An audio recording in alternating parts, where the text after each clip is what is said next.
Sweden में कुरान को जलाए जाने के बाद एक मुसलमान अहमद अल्लूश ने कुछ ऐसा कर दिखाया है जिसकी आज पूरी दुनिया में चर्चा हो रही है। दरअसल कुरान जलाए जाने के बाद स्वीडन के अहमद अल्लूश ने वहां के कोर्ट में एक याचिका दायर की थी कि उसे भी यहूदियों और ईसाइयों की मुकद्दस किताब बाइबिल और तौरात को जलाने की इजाजत दी जाए।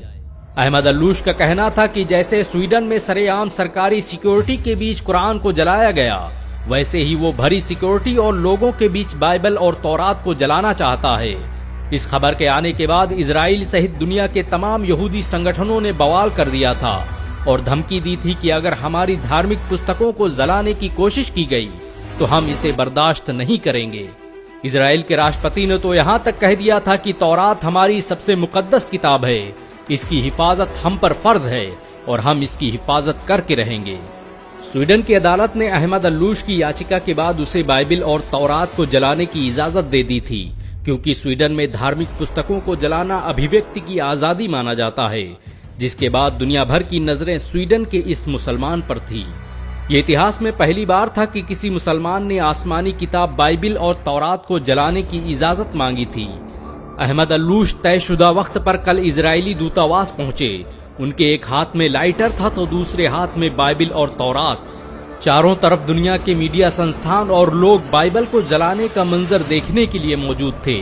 दुनिया भर की निगाहें अहमद अल्लूश के हाथ में मौजूद उस लाइटर पर टिकी थी। लेकिन लोग उस वक्त हैरान रह गए जब स्वीडन के इस 32 साला नौजवान ने लाइटर जमीन पर फेंक दिया और लोगों को मुखातिब होकर कहने लगा कि मैं बाइबल और तौरात को जलाने की सोच भी नहीं सकता। मैं तो बस कुरान जलाने के मामले पर यूरोप, अमेरिका सहित दुनिया के दोगलेपन को बेनकाब करना चाहता था। ये मेरे प्रदर्शन का तरीका था। मैं चाहता था कि लोग आएं और मेरी बात सुनें और एक मुसलमान के दर्द को महसूस करें। जिस तरह से यहूदियों और ईसाइयों को उनकी मुकद्दस किताब को जलाने की बात सुनकर तकलीफ महसूस हुई, उससे लाख गुना ज्यादा हम मुसलमानों को तकलीफ होती है जब हमारी मुकद्दस किताब कुरान की बेहुरमती की जाती है। अहमद अल्लूश के पास बाइबिल और तौरात के साथ कुरान भी मौजूद थी।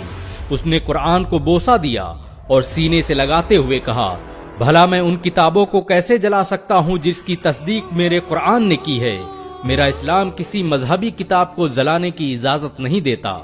अहमद अल्लूश के प्रोटेस्ट के इस अनोखे अंदाज की आज दुनिया भर में चर्चाएं हो रही हैं।